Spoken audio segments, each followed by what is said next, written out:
आलो की हार नहीं होती। सन्माननीय प्रमुख पाहुणे, आदरणीय गुरुजन आणि माझ्या प्रिय विद्यार्थी मित्रांनो, सर्वांना माझा नमस्कार। माझे नाव सुरेश अंकुश लोखंडे आहे, वर्ग 4. आजचा दिवस केवळ जयंती साजरी करण्याचा नाही तर विचारांची जयंती साजरी करण्याचा आहे। कारण क्रांतिज्योती सावित्रीबाई फुले या नावामागे एक व्यक्ती नाही तर एक संपूर्ण क्रांती उभी आहे। ही एकटी उभी राहिली समाजासमोर, पाठीवर अपमान हातात पुस्तक होते तरी न डगमगता त्या म्हणाल्या, शिक्षणाशिवाय मुक्ती नाही, शिक्षणाशिवाय मुक्ती नाही। सावित्रीबाईंनी फक्त स्त्रीला चूल आणि मुलातून बाहेर काढले नाही तर स्वाभिमान, आत्मविश्वास आणि विचार करण्याची ताकद दिली। ज्या काळात मुली शिकणे पाप मानले जात होते,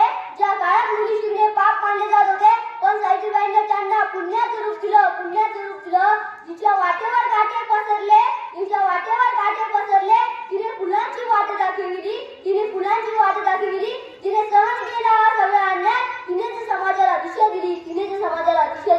सावित्रीबाई फुले केवळ शिक्षक नव्हत्या, त्या आत्मरम्याचा आवाज होत्या। त्यांनी विविधांसाठी अक्षय उभारला, बाल हत्येविरोधात लढा दिला, स्त्रीला माणूस म्हणून जगण्याचा हक्क मिळवून दिला। शिक्षण म्हणजे नोकरी नव्हे, शिक्षण म्हणजे स्वातंत्र्य हा मंत्र समाजाला सावित्रीबाईंनी दिला। सावित्रीबाईंच्या कार्याने आज आपण ज्या काळात जगतो तो काळ वेगाने बदलला आहे, कारण क्रांतिज्योती सावित्रीबाई फुले यांच्या विचारांची आपल्याला गरज आहे। आजही प्रश्न तेच आहेत, फक्त चेहरे बदललेले आहेत। सावित्रीबाई आजही आपल्यातच आहेत।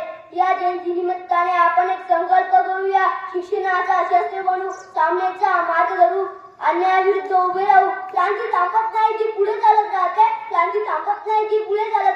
सावित्रीबाईंचा वारसा आपल्या कृतीतून जिवंत राहतो। शेवटी एवढंच म्हणेन, क्रांतिज्योती सावित्रीबाई फुले अमर आहेत, कारण त्या काळाच्या पुढे चालणार होत्या। क्रांतिज्योती सावित्रीबाई फुले यांना माझे कोटी नमन। माझे नामलेले दोन शब्द इथेच थांबवतो। जय हिंद, जय महाराष्ट्र, धन्यवाद।